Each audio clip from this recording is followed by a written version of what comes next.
All right, in this video, I'm gonna share with you the 4 tips that will help you get a faster time on 25.2.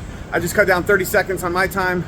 Watch these tips to find out how you can do better, and also make sure you watch my whole video and let me know your thoughts and let me know how you do. Let's go. Number 1, I watched my video. I watched it very carefully and I wrote down all my splits so I knew what time I finished each movement. And I had my judge telling me how far ahead or behind I was. And for me, I was ahead my splits every time. And it was, hey, you're 5 seconds ahead. Hey, you're 10 seconds ahead. You're 20 seconds ahead. So that constant letting me know that I'm ahead of my time at each split, that's my first tip.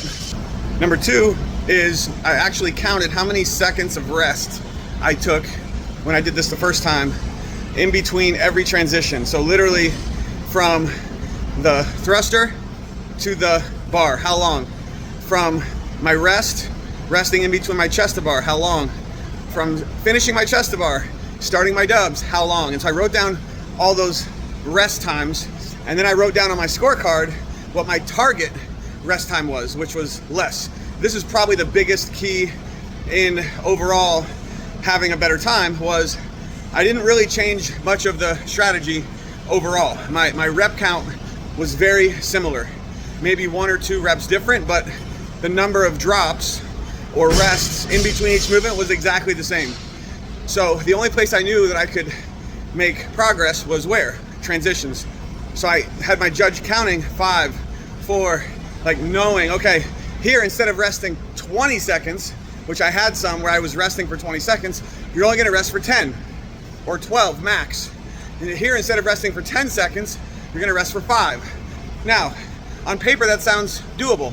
When I was just doing it, it seemed literally impossible. But what I did was I stuck to the plan.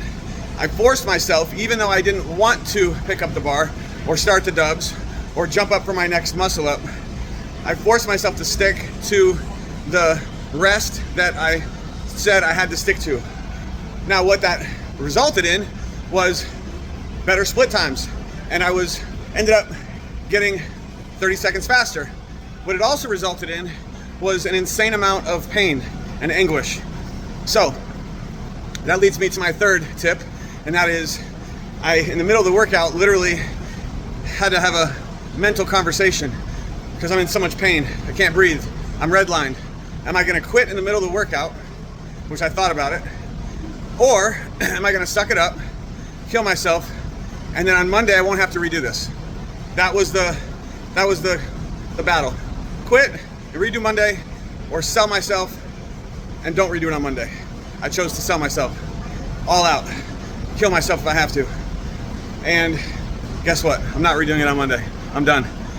And the 4th and final tip is it takes a village. I had, 3 or 4 people there.